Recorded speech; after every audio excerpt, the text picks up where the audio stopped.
today to our joint town board meeting tonight. We're really happy that you're here or watching online. At this time, please stand and join me in the pledge.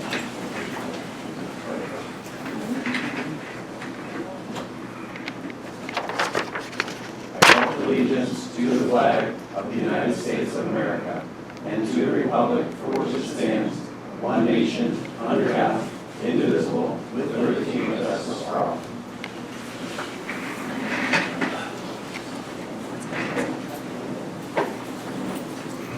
Thank you again for being here. We have a nice group of people here representing the town and our Board of Education. Jude, do we need an official roll call or sure? All right, maybe we'll start with Glenn Bobek.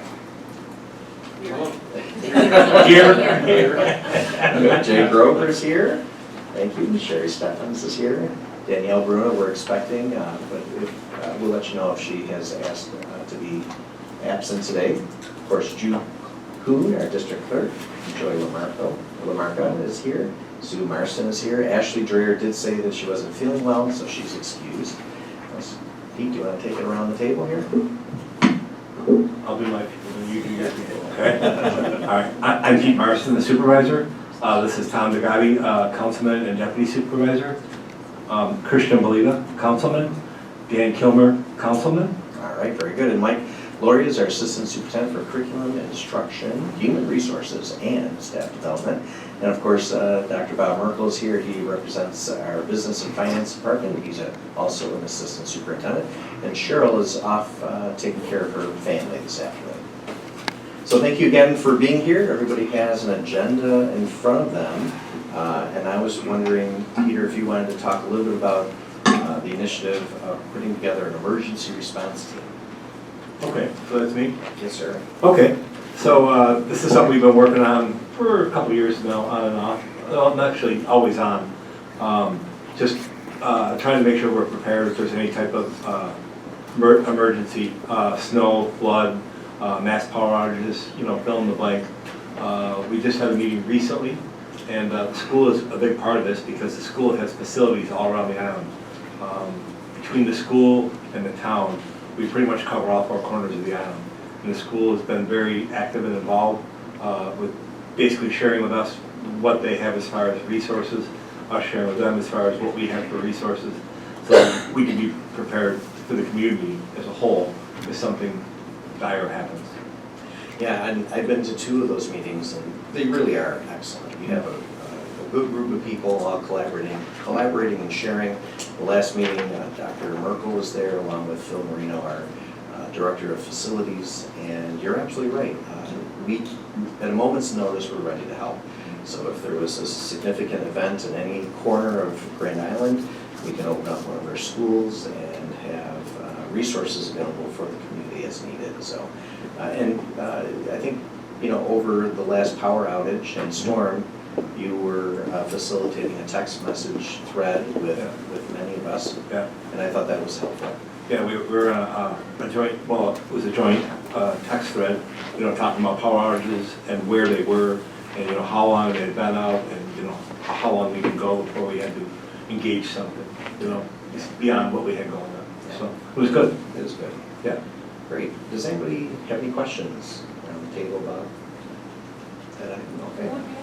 Emergency response for what different parties are involved in? So predominantly the fire department, obviously our highway department, parks department does a lot of snow removal for us. The school, of course, I've been involved with it since a couple of snowstorms ago. And yeah, just a collaboration. We also have Greg Butcher, who is emergency coordinator for the county of Erie, and he's an island resident, so we have him involved in that. So he can really give us the inside scoop and tell us it's going to quit snowing, or it's going to snow some more, or the wind's going to blow harder, So Greg is really amazing. He sends superintendents a weather brief that's maybe 8 to 10 pages long, and it's very helpful as we're looking ahead to storms and things of that nature. He also brings institutional knowledge that goes back a long time. So sometimes when there's a topic that's brought up, he's the one that speaks eloquently about how things were done 10 or 15 years ago and how things can be done now. So Greg Butcher is a great resource. And I think you have some engineers too, right? Yeah, the engineering department's involved with it.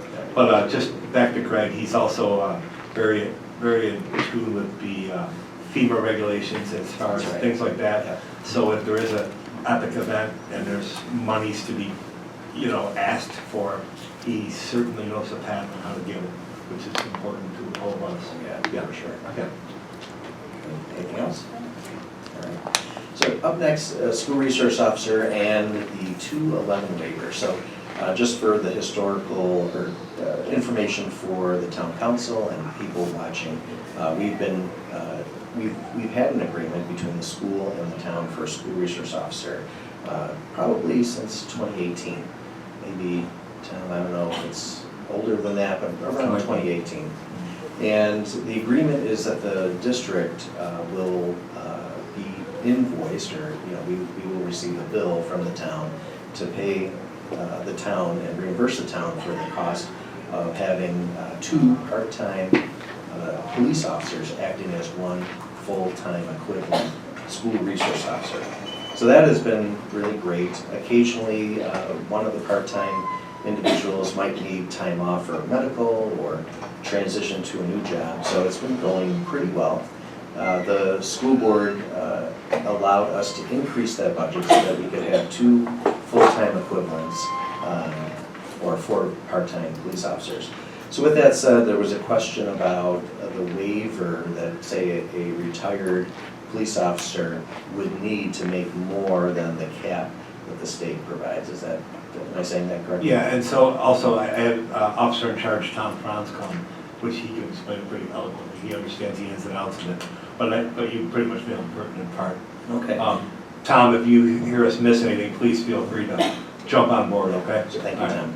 So right now, my understanding, I talked to our attorney at Hudson and Russ, and our understanding is that a part-time police officer working for us as a school resource officer, there's no cap right now. They can, for the remainder of the school year, they can work above and beyond the 19.5 hours a week because the governor has an executive order that allows for the employees that are working in schools can earn more. So, Tom, that's accurate, yeah. So really, the 211 waiver would be if the executive order sunsets and we want to advertise for vacancies. It may be more attractive. I'm hearing from you and Tom that it might attract more interested applicants if there's that waiver that they can work or earn more than the cap. So the other part of that is, as we spoke frequently, although you have so many assigned to be at the school, we would like to have a little bit deeper bench, if you will, and have more opportunity if someone goes out on a medical or somebody goes out on a long-term fill in the blank. Got it. That we would have somebody behind them trained up to plug in. Yeah. So I guess alternates, if you will. Yeah. So So the waiver, if the current executive order sunsets, the waiver would allow the town to have additional part-time police officers available to work for the school. And keep in mind, Tom and I have been talking, and I think in the very short term, we're going to be starting to advertise for potential new candidates for that. So we wanted to kind of understand where we're at here, so we can talk about that with potential candidates. So, and Peter, you don't think that would change our budget at all? We still have monies budgeted for the 4 part-time police officers and 2 FTEs. By expanding your pool or your bench, that wouldn't affect our budget? No, not at all. It's just us being ready if somebody's off, and or if somebody retires or gets hurt, or again, fill in the blank. Anything could happen. Tom, am I hitting it all? Absolutely, Ross. I think having that 211 option available is almost going to, like as you guys discussed, it's going to expand the pool of candidates that would be attracted to do that, to do this job. So that's what we're looking for, is to find quality people who want to be SROs. There is a difference between the SROs and SSOs, and we want SROs here for our district and stuff like that. So I think having that ability to attract more people is going to bring a more qualified candidate to our district. And Tom, if I understand also right, that has to come from the school, not from us, correct? The way I read that, yes, because the 211 waiver would have to come from the Commissioner of Education. There's only like 8 people in the state who can approve that paperwork to go up to Division of Budget or Civil Service. I think it's Civil Service. And one of them is the Education Secretary. I don't know the proper term for that high person in Albany, but they would have to sign off on that. So it would have to come from the district via the town, or that's why, you know, I guess we're you know, it's part of our job is to find out how that works and get, you know, get that information out. But what I read, it has to come from the person who signs that has to be Commissioner of Education or I have a couple questions. Let's First of all, start with Lynn, but no, just to confirm, that's a waiver of the amount of compensation. that's my understanding. So, That they can work above and beyond the 19 So- and a half hours. right. Or based on retirement. right, right. Yeah. So that they can break their retirement cap, if you will. But again, it's the same cost here, and it's not really adding the cost. So right now, we're paying that amount because of the governor's waiver, right, essentially. Yeah, it's interesting, we're down a part-time police officer that helps us have a school resource officer, so actually someone's on medical. But what it does allow, from my understanding, is the person who's here part-time can work more hours in the week, and that won't affect their retirement. But there was an executive order that went through that allowed this previously, and hoping that if it were to be stopped, that it could just go on. Is that what you're saying? Specifically, if the executive order ended. When did the executive order start? Was that during yeah. COVID. Okay. But I. COVID. We started it in COVID. Yeah, it was and COVID time. We just want to make sure it keeps going so that we don't lose. Yeah, Well, not necessarily the executive order, but if the Well, executive order yeah. ended, We start- then we could request a 211 waiver for the school resource officer. Is it 211 specifically for SROs or is it for all? there is a section of the retirement law that addresses school resource officers. It's 212, hang on, 212, anyways, 212 anyway, it's under 212, that actually addresses SROs, that they are authorized to receive that waiver under the, like I said, under the New York State Social Security and Retirement Law. And section 212 is the section, 211 is the actual, I don't want to get too in the weeds, but yes, there is a specific section, yes. So basically, because the governor has an executive order, we don't need to apply for a 211. And so that's kind of the gap that we're at, right? We're not going to apply for a 211 waiver when we don't need to do that. Not at this point, but it's, you know, we're looking long term here. We We're looking long should term. be running that, and we should know exactly what the school has to do to act. You know, the other part of it is, you know, as I said, we're about to do some interviews for new employees. And we can say, well, yeah, you can work all you want until the governor says you can. You know what I mean? We'd like to have a little bit better information and say, you know what, the school is supportive of a 211 waiver. You know, we at least have those conversations, you know, because all of a sudden that executive order evaporates and now it's a whole different game, you know. So we just want to be ready. Now, what would you do with the applicants that you have waiting, that you said you want to kind of build your applicants? Would they be doing other jobs for the town, or you would just have them? So I think Tom can answer this better maybe, but they're just hired on as police officers. And there is an SRO training, correct? Correct. There's That we would like have them go through, but that doesn't mean they're necessarily an SRO. They're, you know, they're ready to be. Got it. Yeah, so if somebody's off on medical or you come up short, there's somebody to plug in, Yeah. you know. there's a hiring process in place where, you know, we interview a candidate and then the candidate comes here, gets interviewed by, you know, the school staff and ultimately, you know, the way our MRU is written, the school can say yes or no. And so that's why it's a huge collaborative effort on both our part here, you know, because we want the best people for the district, right? So I think last time we hired them, And then the school had the opportunity to hire them as Yeah, SROs. we were actually, you know, looking to hire people, and then as, during the hiring process, we made some inquiries with our candidates, would you be interested in the SRO position as well?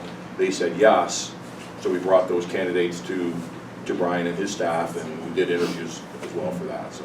And is there any shared cost, or is it, once they become SROs, the school takes over, basically? Or is We're it billed by the town for the full amount, right? There's a- for the amount that they work for us. Just for when they work, yeah. Okay. So it's a pass-through for us, Okay, you know, but for that, you don't have to pay them to be SROs but not be at the school, you know. Just because they're trained doesn't mean you have to pay them. okay. Just means when they're working, you have to pay them. And we can't hire them directly because of Right. Right. They're hired by the town. they have to be Oh, police so it has to go officers.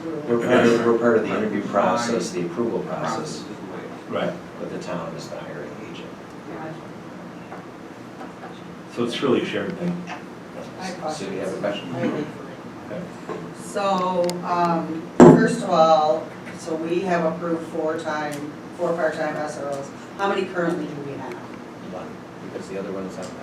So we never elevated to our additional two. We're still only running with one full-time instead of two part-time. But the town has posted, right? Correct. We posted last year for SRO, and we got, No, I know, We I'm got zero applicants. just clarifying as we're talking about going into extra hours. The other question I have is, you are a part-time police force.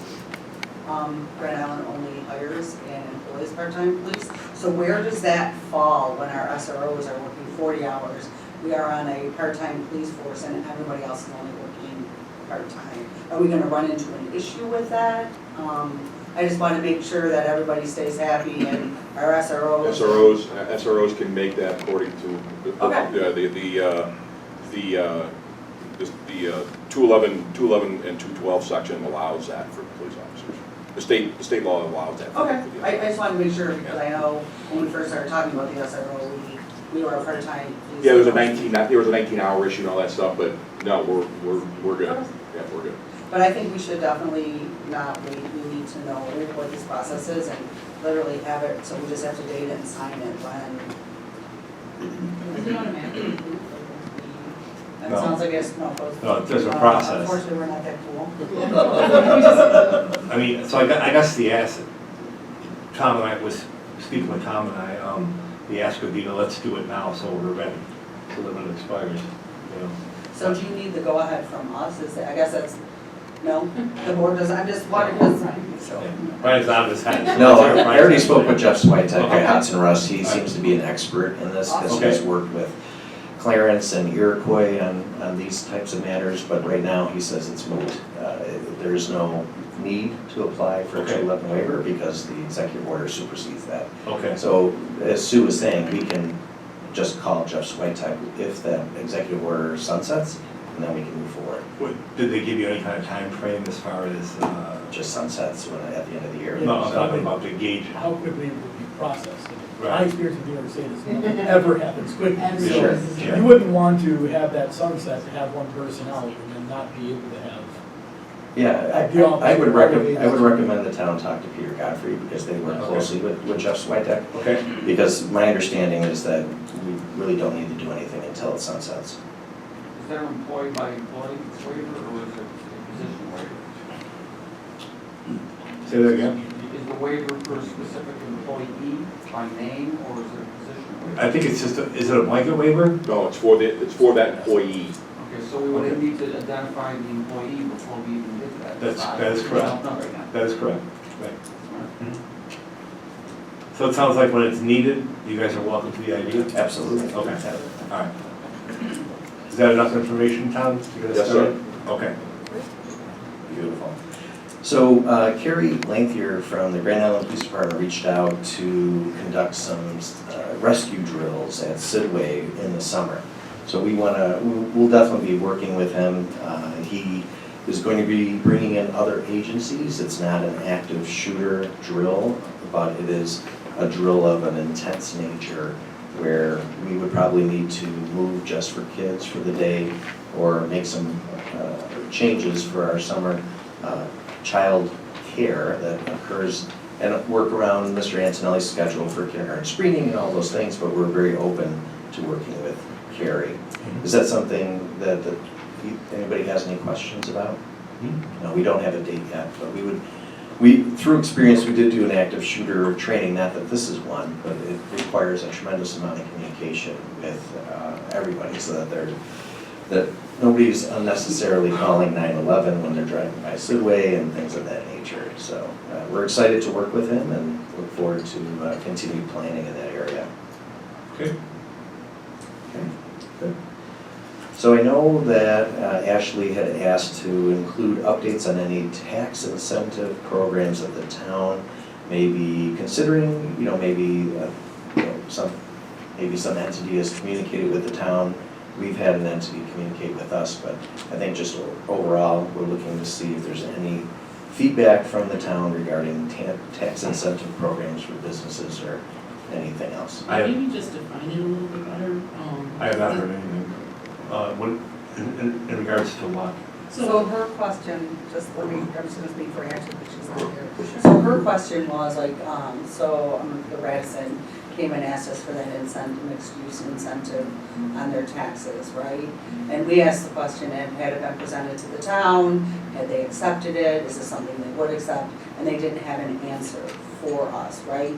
So I guess what her question was, is there any other projects that are up and coming that you guys are giving a tax incentive to that we may be asked for as well, kind of front loading it that way, because that way we're kind of all on the same page. And I know that where Sherry's going with it is kind of how it works. Like if we would have given them a tax break, what would that have meant to our taxpayers, right? Like, so we all know that if a project's going on board and they could be paying more taxes, instead of them paying it, it could spread out amongst the whole community. And they say that it's not really money you're losing, it's money you're gonna gain, but at the end of the day, we always ask the question on our case for, with the community members is, we're here to educate our kids and our school tax money is just for that purpose. So when we're being asked for incentives, it's hard to explain that to those because we're not putting in programs needed here, but yet we're gonna give someone like the Radisson or a project a tax break and wait for them to have to pay their taxes while nobody on the island wants their taxes to go up, whether it be our taxes or your taxes, right? So I think there's some clarification in that. If you were to give them the tax break, could we still say no? We have to, so it's not together. Correct. Or we could say yes to a project and They can no. say no, yeah. So It it's not doesn't- connected. I believe they're separate, and by the way, what Radisson asked you for, we don't offer.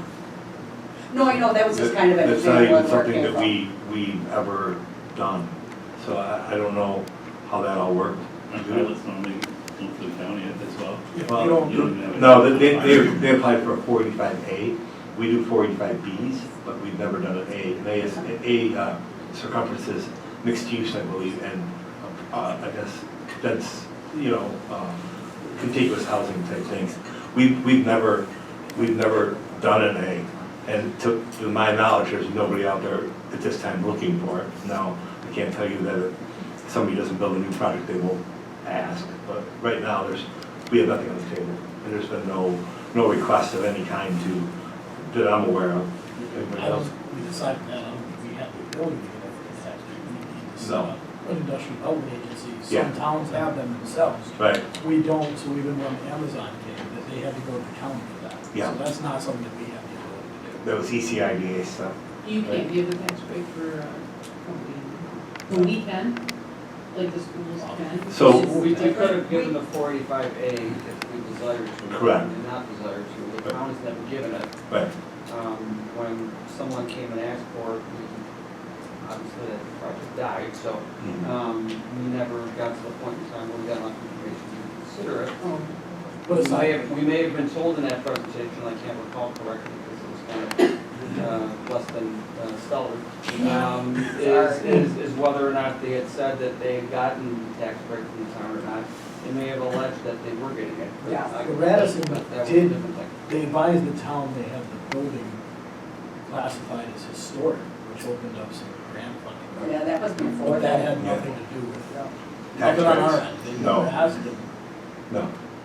And Sherry, we did pilot the 485B program, which is different than the 485. That's just anybody that's building or renovating, and then we can offer them a tax break up to 10 years. It starts at a certain percentage and takes 10 years to get to 100%. I think we piloted it for 3 years, and we only had a couple people that took advantage of it, and we didn't bring in any new projects or buildings. It was projects that were already in place where, I mean, good for the person that was doing it, took advantage of the program. So really, we gave it away to someone that was already going to do their project with it without it. So that's kind of, you know, it was presented when I first started on the board. I think Gary Rush was part of, or ran the economic development. I think myself and Karen Carroll and Matt Green sat down with them, and it was to bring in new businesses, you know, to help with our tax base. But it's in the almost 11 years I've been here, it's really not brought in new business in. So it's not something that was a board prior to we've ever entered. Yeah, it's certainly not a tool that seems to be pulling in any new business, that's for sure. Does that make sense? Does that make sense? Well, and even when we met with Senator Sean Ryan, he actually was just introduced a bill where they can no longer come to the schools and ask for those grants because they shouldn't be taking the money from the schools that they need to give to the students. So his stance was pretty clear, you know, so he explained it to all students, so I guess that makes a lot of sense to not take it. Totally say that's right. But that's really right. Yeah.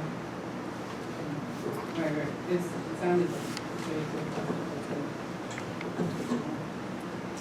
So the school district and the town are working together loosely to use a position in our IT department that is vacant, where the town could have 1 day of use and the school would have 4 days of use, with the town helping to pay for that 1 day of use when and if we ever fill the position.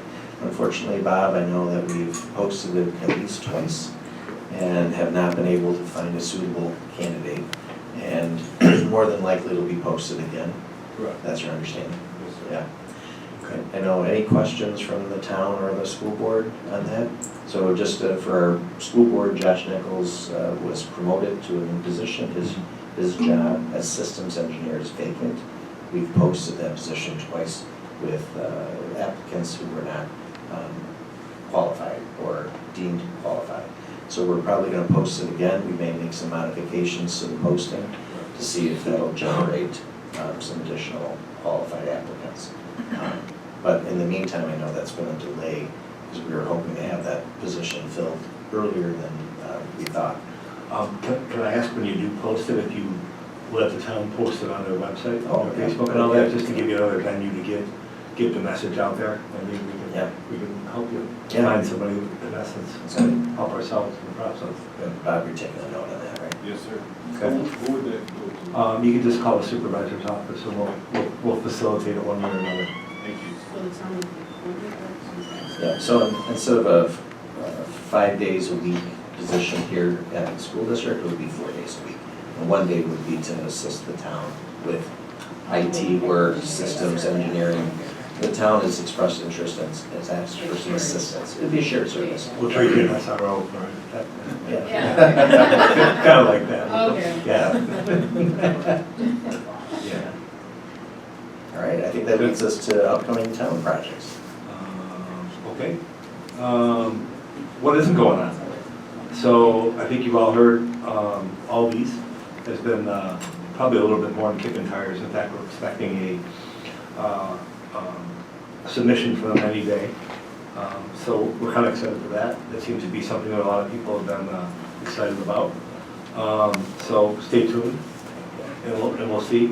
Location Stony Point and Staley Road on the corner, the old information center. So again, stay tuned. As you know, the Big Round Bridge did not get done. We were the second last to know. The DOT basically informed us that they felt that they would be able to build a better bridge if they waited until spring. because it was just a little cold to pour the concrete on the deck, because the air, it isn't like pouring it in the ground, because when you pour the deck, there's obviously cold air underneath it, and they said they could make it work, but it's not gonna be as good, and we would rather wait till spring. And it wasn't really an option for us, but okay, we understand what we're gonna do. Staley Road is probably something that you'll see us working on next year, as far as refabricating the shoulders, and possibly putting down a new surface. So that may be something, and I'm sure that Highway Superintendent Crawford will keep you in the loop there, so you'll understand for your bus routes and all the other stuff. One other thing I know that's going on is baseline is slated to be paved next year. As soon as the water line's done, which was supposed to be done 2 years ago, but it's almost done now. So we've been trying to stage this appropriately, because last year was a detour and a water line project. Well, the water line's done, but the restoration work is not. We've been promised that it will be done in the spring. I think you'll see the road crews from Erie County at some point. Hopefully they give us a little bit of a heads up. I would prefer that happen when the school wasn't in session and the bridge was open, because otherwise it would really be a trifecta. So I think they know that they understand our concerns, and we'll go from there. We're on baseline from where we are. So I think it's Bush Road right to Alvin, so it's pretty much the whole length of the other end. It's basically where it wasn't done a couple years back. Yeah. We don't get to pick them, it's just the way it comes. Actually, they were gonna do that this year. Yeah. Well, the other end's the end. Yeah. So it's your end. Yeah, we'll say it's our end. How's that? Yeah, it's our end. We're gonna work on it. And is Staley a county or a town road? Staley is a town road. So, and again, they were gonna pave it last year, but they mothballed it because of the water line project and the detour and all that stuff. So it's kind of, it's hard. All these things were supposed to happen during COVID, and the wheels fell off everything, and then pipe wasn't available to do the water line, so we're just trying to get everything back in order, and it seems to be taking an extra year or two. So, as far as town projects, I can tell you that. Okay? Thank you. And then there's probably some new residential developments Always is. brewing. So, Rivertown's been coming back in our mirror a little bit. They've been in a couple times with some different plans. They had like a pre-approval, but not a final approval. So they're coming with some final drawings to let us see what they got. We've asked for modifications and stuff. So that process is ongoing. And then for Rivertown, from my understanding, is that here at the golf course? So Rivertown is Dunkin' Donuts. Oh, sorry. So Dunkin' Donuts to St. Stephen's. It's Got it, that, got it's that it. section in there. So, yep, got it. Okay, Just put so, the location for them, because we don't, you guys talk, you guys live there, we don't. so between Webb Road, Grand Boulevard, Baseline, and then that section there. So, it's something we've been seeing back and forth for, what, 2 years now? Yeah, 2 years. East River and Whitehaven's always been in talking to us. They're hot, on again, off again. They're just basically. That's the one near the golf course, right? Correct. Yep. Yeah, they're still showing us plans, and we're still in discussions. Okay, good. Probably a similar thing with Stony Point and Ransom. They've been a couple times showing us plans, and we're, I'll say again, still in discussion. Does that make sense? Of course. And that one's gonna be a little tricky, because obviously that impacts you guys pretty directly. And they've talked to us about a traffic light being part of their project. It's Stony Point and Ransom, so that would be, I guess, a given, if you will. The which is- apartments they want to build Yeah, and some single-family homes, and I think a little bit of business. We're still, the zoning doesn't really match anything that we want, and what they're offering doesn't really match anything we want. Is that adequate? Yeah. So we're still give and take. Still in development. Yeah. South Point is still kicking. I know that they've had enormous amount of engineering stuff come through the town, and they've been working on sewer connections and all these road connections and all this stuff, and how that would work going forward. We had not approved them. Were we approved finally? Or is it just a preliminary? Approving the site, I- pull a building permit. And South Yeah, they Point do. is located where? So South Point is between Staley and Love, and between Baseline and, I'll say the Thruway. That's a big section over there. There's a lot of infrastructure that goes with that, a lot. So a lot of moving pieces. So again, they're just continuing to do their work. I don't see anybody spending a lot of money until interest rates become available. So everybody now is doing their engineering and their designing and stuff like that. So everybody seems to be in that phase.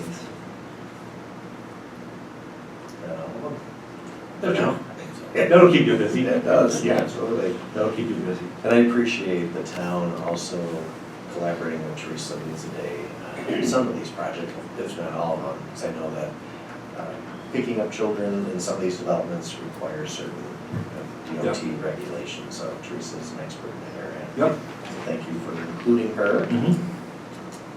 Oh yeah, we have So, some questions. Just one, I was actually the one that asked this to be put on, just for an update, so thank you for that. The other thing we hear on the other side of that, besides traffic and sewer and traffic lights is, community members concerned about room in our schools. I know when we do tours, I always ask the question, are there any rooms available, whatever, but maybe, Brian, you could speak to that, because we certainly don't want the impression out in the community that our schools can't handle more students, I guess, so if you could just touch on that would be great. Sure. So some of the research I've done is, I think since 2011, we have 3,100 students. I think Jude talks about her graduating class of 30, well, the whole district at 3,900, somewhere around there, close to 4,000 in the district. When you graduated? When I first started here Oh, in the as an 90s, employee. it was like, Almost almost 4,000. 4,000. So, Down to 29. yeah, so now we're at about 2,800 students in the district. So clearly, the district in the past was able to service more students. Now, keep in mind too that times have changed. We have many more classes that are smaller in size, helping individuals with special needs. But I would not say that we could not accommodate, more students. So I don't know if I used two negatives there, but we can accommodate more students. And the other reality, Jude and I were talking about this last week. Families are smaller. Yeah. And there was just a big article about, the Western New York area and families being smaller. So Jude and I, we have large families, right? I have 4 children, but it does seem as though families are smaller. So we have not been stressed at all with any new residential developments with respect to that. I think the last time we did an exercise, we checked the enrollment from a large apartment complex, and it was very low. We haven't done it again. We haven't, but I bet you Teresa could tell us right off the top of her head, because it has expanded. Yeah. So approximately how many children are we picking up in the Heron Point? So Kankakee, we probably have about 45 to 50. Sidway would probably be in the range of 20 to 25. Okay. Do they all ride? No. But are they in there? Yes. Okay. High school. Sorry, you said Kegbine at 45 to 50, that's I a would good say, size number. yeah, with the buses is, yes. Yeah, Okay. and I see then it. 20 to 25 for Sidway. Yeah, and then your counts for high school, I probably rate around 30, middle school, high school. I'm just thinking about That's the- up pretty substantially from when they got started. Yeah, it's gone up. Yeah, I'm on those buses and I pick my kids pretty soon I'm gonna send one bus to one location for a full bus. Sure. So I think Town Hall Terrace has increased also, right? Our son Yeah. rides the bus that goes through for the high school. Yeah, that goes through yeah, there. Peter does, yeah. So, yeah. But even with those Not to increases, give you those you're numbers, nowhere near them, but where you need, That's exactly where you're right. concerned. Yeah. Okay, that's good to know. Oh, yeah. 1,400, it was like 1,450 kids in the high school in the early 80s. Oh, yeah, And what interesting. is it, like? Slightly 900? under 900, right, Yeah. Hillary? So Right there's- about 900. And that was before the 3 additions. Yeah. So So, yeah, amazing. Say that really. So even though you're picking up about 100 children spread out K to 12, we're still at 2,800. Interesting. Thank you. Thank you. That is interesting. So I see we have stop arm school bus cameras. I want to thank the town. The town's been very active with the school district exploring the concept of school buses having stop arm cameras attached to the exterior of a school bus. There are vendors that will pay for all the cameras and all the installation, and what it does is it pays attention to cars going past a stopped school bus, and it takes a picture of the license plate and then works with the town to issue a citation for running the red stop sign and the stopped school bus. So we've had, over the last year and a half or two, we've been talking about that.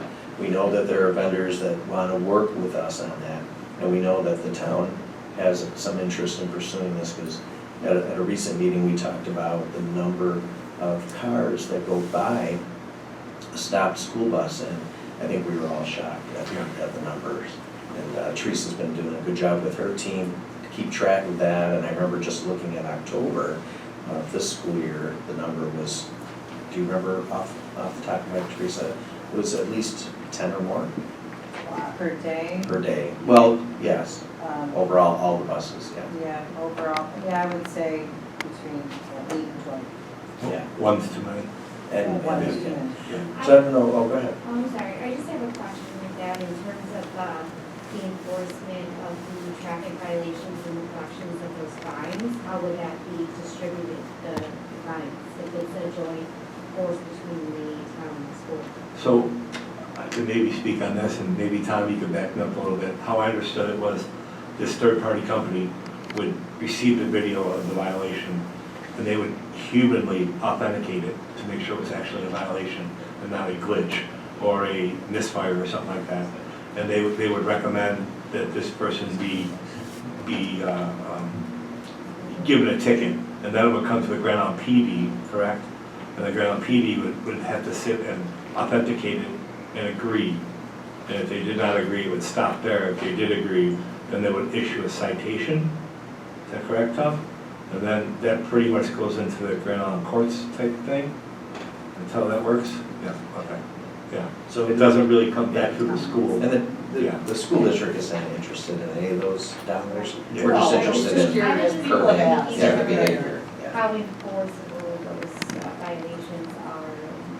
So would they mail it and take it to the person's house? Yeah. Or, Yeah. The citation gets issued to the registrar or not, because they can't necessarily identify the drivers. And just for clarity, it's not a moving violation or not a DMV violation, it's a citation, which means it's not really going on your license or your driving record. No point, yeah, no point. No points, yeah, it's a strong parking ticket. Yeah. It would be a town ordinance, is what it would It'd be. be a town ordinance that we would have to adopt in order to support it, that we're more than happy to do once you guys get close to the goal line here. And right now, it's pretty unenforceable. I mean, unless there's a police officer right by the bus, is my understanding. I mean, clearly this is an issue we hear about quite often, and it's clearly all over Facebook. But, you know, I know there's some frustrations with the community members that live, particularly on Stony and Whitehaven, where it happens the most, or Stony, those Whitehaven. parents just happen to Big see it, time. right? Like, but is it hard to enforce at this point? It's my understanding that a police officer has to be there to see it for it to be enforced. Correct, the way the DMV law is written, the police officer has to observe it. So if a report comes to a police officer and the police officer can go track that person down and have a conversation with that person, if that person wants to have a conversation with them, but once that person admits to the violation, didn't happen in our presence. That's just how the law is written. Thank you, just to clarify that. So what's next to you in the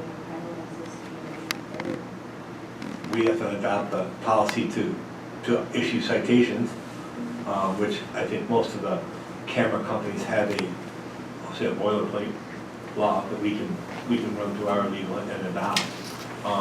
You guys just have to commit, you have to commit to which company you're gonna do, there's a couple out there, right, camera companies?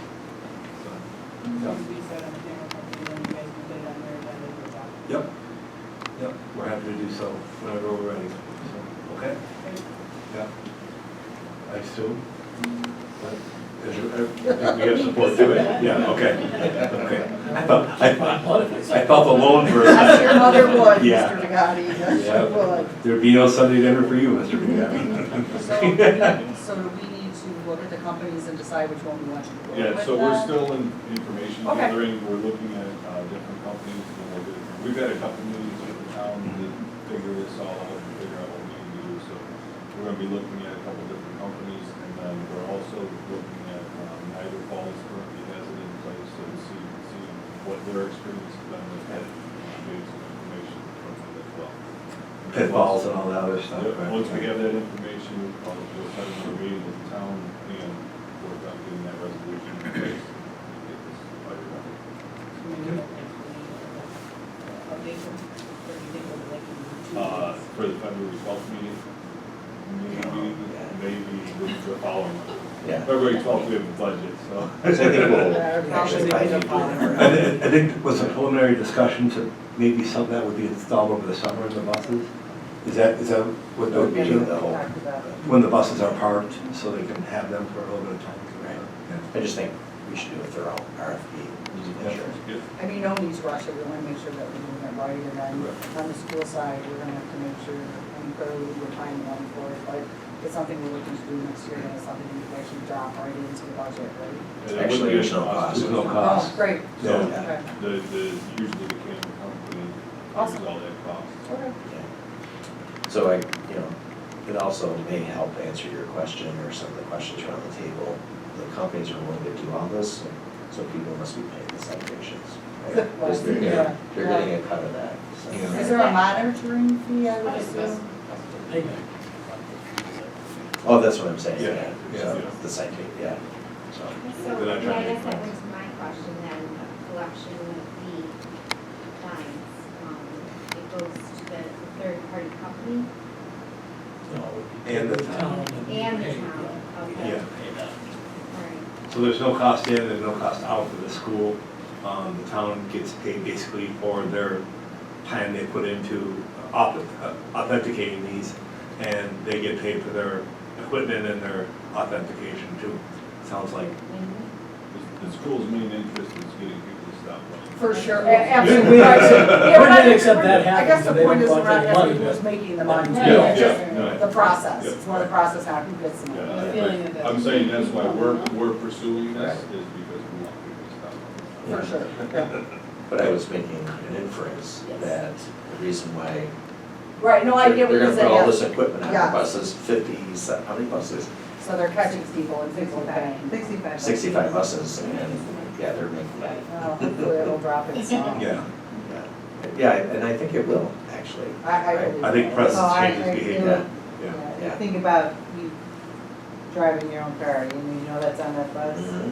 it's gonna put Yeah. a little extra fear in I mean, I think people do it and realize it, and then I think there's people that drive to work every day and don't, right? It's just like blowing a stop sign or, I'm not saying there's no fault to the driver, I'm just saying, you know, we all, when you're driving to work, it's kind of like, oh, I'm here, right? Like, so I think it's fantastic, I mean, it'd be great if we could have it installed for next year. So, Pete, I know that you're very interested in working with students and offering opportunities for kids as interns. Maybe if you want to share a little bit about. And I gotta admit, you got a different agenda than me, Okay. so it took me a second. I was Oh, like, he's sorry. skipping things, I'm like, oh, okay, there it is. Okay. Yeah, so you quite literally have a different agenda. Yeah, so anyways, discussions we've had about bringing kids to the town hall to do some internship, community service hours, things like that. And one of the needs we really have, the supervisor's office is tasked with running a website, and it's Rhonda Deal. She does a fabulous job, but she is constantly running the website, Facebook, posting things, all that other stuff. And we would love to take the opportunity to potentially bring an intern to help us out, if it's a day a week, if it's an afternoon, One young gentleman reached out to me and sent me a letter Very good. and said he was very interested. I didn't understand if there was any insurance implications or anything we had to do with the school to court that idea, or if it was something we could just say, yeah, come on in, you know, and sign a paper. You know, I don't know that. Sure. So, So we have an internship, you know, we offer internships for students through the Academy of Finance. And is there an additional internship course outside of the academy? Right. We have an actual course as well. Yeah, so, so maybe Rhonda can send us like an official little email. Okay. We can pass it to Hillary and Hillary can share it Okay. with her team. you know, and we're not closed-minded to more than one. You know, I said this one young gentleman seems like he would very much fit the bill to help us in the supervisor's office to facilitate things. But everybody would probably be interested at town hall. And I don't want to use the term free labor, you know, but, you know, I think it's, but I will. And I think it looks good on resumes and things like that in the future. So, yeah, I just want to, I guess, put that olive branch out there and let's do what we can together, you know, help the kids do more, you know. So that kind of rolls into the next one. I had the pleasure of meeting with your, was it your class advisory? It's an advisory group that helps to advise myself and Hillary. Yes. And it's representative of 9th, 10th, 11th, and 12th graders. Yeah, a couple from each grade, correct? About 4. And I was extremely impressed with how in tune they were to the community and issues. And I'm not exactly sure how they figured all that out, but they did. It was impressive. So, you know, I know that you guys have to set curriculum for the next year, you know, the year before and stuff. I would also like to put the olive branch out there that any people in your government classes would like to put together something joint with the town, we're more than open to that. All right, so I know you can't just do it this year. I understand that, there's planning involved. So I also just wanted you to know that that is an option. And they could reach out to us and they could look however they needed to look to fit their I guess so they can check their boxes, you know, in their world. But we're happy to do that, okay? So just putting that out there, okay? Thank you. So now we're on to town news. How do you want to do You that? guys know more than I do. Well, go around here? Sure, let's do Yeah. that. Mr. DeGatti? Yeah, you have news, Mr. DeGatti? I guess the only news I have is the town did get a $500,000 grant to make some significant improvements at Veterans Park. So primarily ADA compliant paths that have gone to the baseball diamond and soccer fields, and then to do some drainage. It is a grant that we have to match, but we can match in kind, which means we self-perform the work, but we count against it. So the engineering department is working on some initial plans for that, but that's something that's long overdue. And by the way, it's something we've been trying to get for, what, 4 years? And finally, we got that, so. And anybody who's ever had a kid who plays Little League, they'll be happy. The sneakers, the skills, the yeah. The drainage is, I mean, and it's right past where the snack stand is. Yeah. You step right behind that and you can eat 15 Yeah. of the summer, right? Yeah. That's great. Councilman Believer, do you have anything? Yeah, kind of going over the upcoming town projects, we kind of glossed over, I'm sure you've noticed in the Tops parking lot, for the coffee aficionados, we have these Starbucks also going in. And further down the road, I saw the building permit was pulled for Taco Bell on Grand Island Boulevard. How could we forget? Yeah. That's true. No, outside of that, one thing I've always been pushing for is fiber. So there's a project going on with Erie County called ErieNet, which will hook up all the municipalities in Erie County with fiber, and it looks like Grand Island is slated to be the first town to do so, which is a big deal because we are hoping that that can then be backboned off from a secondary company for residential fiber. Yeah, that's great news. That's good news. Yeah. That's something that you and the technology board have been working on for quite some time. Yeah, the technology advisory board has worked years on that project. Yeah. Dan became an expert the other night in our conservation board. It's new news for new news. Yeah. No, we talked about the comments. Yeah. They want to fix up around town hall with Yeah. the the kids project, and then do our little art events around town hall. Yeah. So Yeah. there's a plan on the board, Tom started working on it, he handed it off to me. Yeah. So I think they're gonna see some improvements from that area of town hall. Yeah, so that's the town park. Yep, Town yeah, that's center. nice. Yeah. And it always looks beautiful nowadays. Yeah. They do a great job. Does the town rec set that up for you guys? Yep. Yeah, they do. a Parks fantastic- Department, Parks. and the rec, yeah. But the good news is this may bring a few more outlets out there, we can plug more lights in. Okay, yeah, that's good. Right, right. Is that good for school news? Yeah, Or that's town news? Sorry. That'll cover you for now. Yeah, that covers us too. It's been a busy first semester, and I want to thank the town for working with the school district on a new initiative called Vikings Care. And that was an initiative we started in October. I want to thank our teachers, administrators, SRP, who all came together to generate ideas for every child to do something in the service learning department. So we're very proud of that initiative. It took the entire month. There were some things that we did in collaboration with the town and other entities here, Elderwood, the Golden Age Center, and so forth. Jennifer Mentor did a fantastic job setting up a schedule and receiving kids who entertains, played games, did arts and crafts with our senior citizens, and there were so many, many other projects all across the school system. So I want to thank, I had some meetings with some folks at the town. They were all very gracious and wanting to collaborate with us, and it turned out to be a really great project. And so also, don't forget, Cinderella is this weekend. So Thursday, Friday, and Saturday. And Saturday, there's a meet and greet with the actors. So families can come and enjoy family activities in the Viking Mall and meet their favorite Cinderella characters prior to that show on Saturday. So we're very, very excited about that. And I also want to mention just briefly, the Growing Readers Project is back up and running. We're going to be hosting a meat raffle on March 9th, which will be in Niagara Falls. So we used to have it at the Knights of Columbus. We would get about 150 people. It's getting a little bit challenging to find a venue on Grand Island that can host 200 for events like this. So we're going to use the Christopher Columbus Society Hall in Niagara Falls. It holds between 200 and 300 people, and that'll be March 9th. Doors open at 6 p.m. for the meat raffle, and all proceeds will go to Growing Readers, and Growing Readers is an initiative to put books in the hands of infants and toddlers through their pediatrician's office. So at the Well Baby Visit, the second month, 6th, 12th, 18th, and 24th month, the doctor prescribes reading aloud to families, and all those books come from Growing Readers. So it's a really cool project. We're looking forward to that. And I know GISBA's having a special project. I don't know, Sue, if you want to mention that briefly? Yeah, so GISBA has had one fundraiser for many, many years. It's been our golf tournament that's being held July 15th this year. But I gotta plug the golf tournament.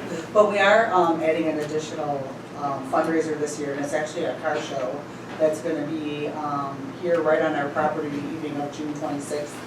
We're just putting the final details together, but you know, we're excited to raise more money for our students and scholarship programs for that. But so stay tuned, look for that. All you guys that got those antique cars parked in your garage. But yeah, we're excited. It should be a good event. I know. Yeah, I think Pete's gonna help us do some judging. He's a car guy along with Fresno? Carl Cotton. Right. Yeah, Yep. yeah. So Mr. Cotton. yes. So yeah, we're really excited about that. That in school will be out, so we'll be out in the front parking lot. There'll be basket raffles, 50/50s, music. So mark it on your calendar. It should be a fun event for a great cause. All right, so anything else from anybody around the table on school news? Actually, I will mention Youth Mental Health First Aid. So as a major initiative here in the district, we're committed to providing professional development in youth mental health first aid for every employee throughout the entire district. So this year is year one, and by the end of next year, year two, we should have every employee provided 5 hours of training in helping to identify children who might need a warm handoff to a professional counselor, social worker, psychologist with respect to their mental health and well-being. So we're doing pretty well. We're just almost on pace to have half of our employees trained by the end of the year. So it's a pretty remarkable initiative, and we want to thank lots of people, the committee that has helped to enhance mental wellness over the last few years, as well as Cheryl Cardone and John Fitzpatrick and Jessica Hutchings and so many other people who've been trained already throughout our district. So just thought I'd share that as well. All right. Excellent. So we're ready for closing comments from the town board. Dan, do you want us to kick us out? Oh, wow. Yeah, sure, I have a secret. This is the first one, obviously, there'll be many more to come. Thanks for having me, thanks for the insight, thanks for the information. Yeah, I guess I'll piggyback. I just want to express my gratitude to the esteemed members of the school board. I appreciate them for graciously inviting us to come and meet. I think it's a great idea. I think it's a valuable opportunity to discuss mutual interests and explore potential collaborations. So thank you. Same sentiment, collaboration is key, and I think we have a lot of things that we can do together that will be beneficial to both sides of the table, whether it's an IT partnership, the SROs, or internships. We have all sorts of opportunities, things that you may not, the assessor's office, for example, who thinks, I'm going to be I go up an assessor, but you get somebody in there giving the experience and see, it's more of a skill than it's a trade. So there's opportunities out there, and I look forward to working together to try and give as many opportunities to our residents and students as we can. Thank you, Tim. Oh, okay. I got nothing else. Jay? Still back. I could have something, but. I want to be on the news. How about Go Bandits? So much for the Super Bowl. No, same. Great to get these meetings back going again, and know how busy everyone is, so appreciate your time here tonight. Thanks, Jay. Jared? I would just love to collaborate in mental health, since you brought it up. Really, I know that you have a lot of already programs in place that help with the schools. The one on Whitehaven that just started. Thank you. Family Justice Center. I love that you have programs like that popping up. But I think that I've seen other times that they do. We bring all the resources together so that we can visit and go through and just get more information. I think that collaboration would be huge, just for families on Grand Island, with mental health and being such a huge thing. So I would love to see that collaboration. And I'm thankful that you guys came. I just feel that we can do a lot together. Thank you. I share everyone's thoughts and thank you, town members, for being here and welcome, Dan. Jude, anything to share? Joy? Well, I say ditto with everything and everybody else. Really quick on the Family Justice Center though, in terms of collaboration. I don't know if it's under.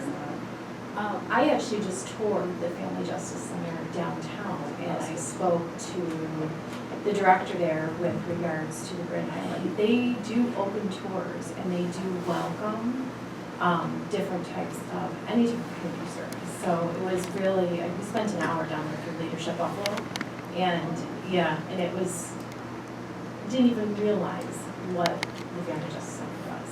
And it's so humbling when you go in there. So if you are looking into getting this out, that could be a place to start because it is right here on the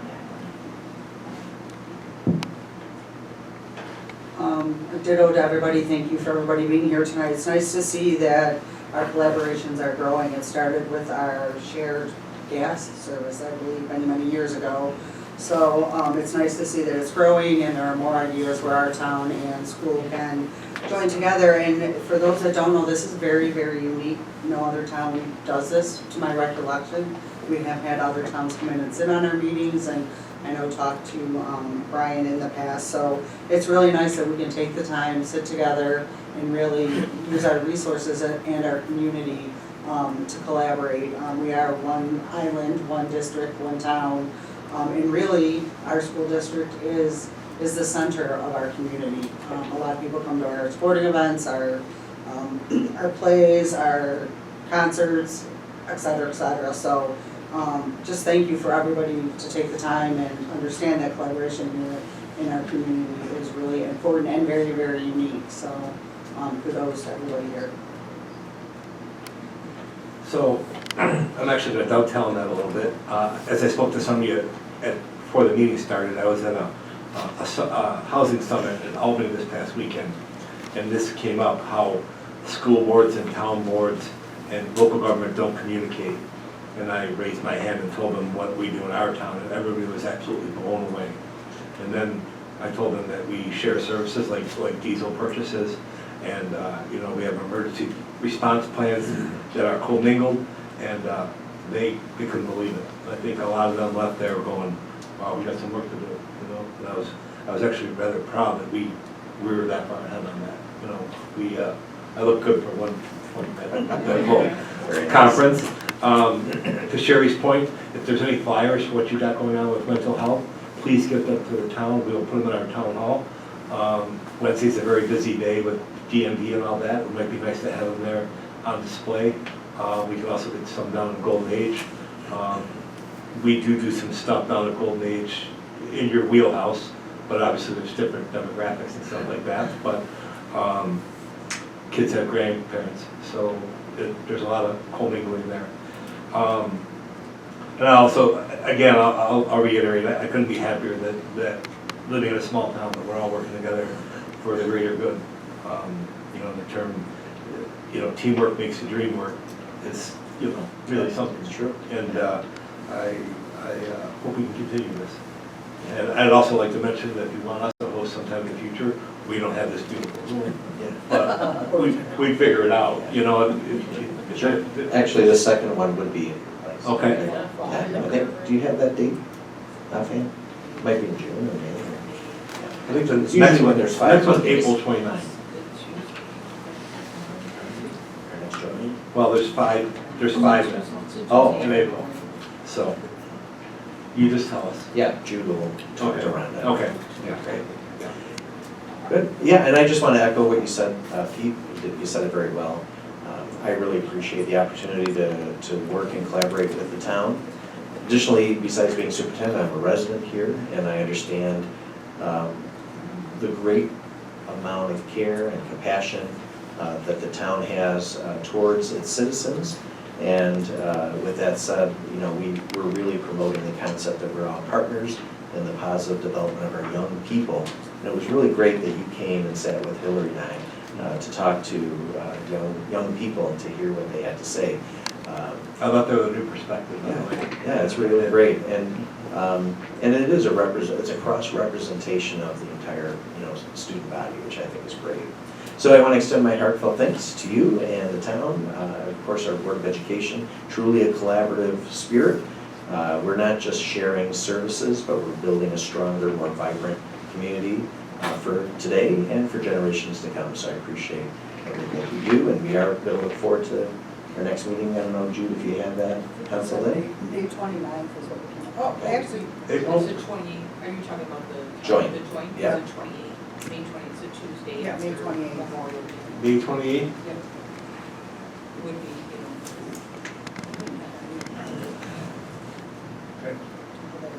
Is that on our turf?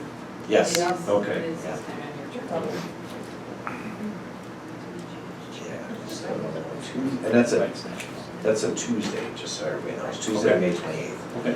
Very good, and we, I guess we'll call this meeting adjourned, and we thank everybody for attending today. Thank you.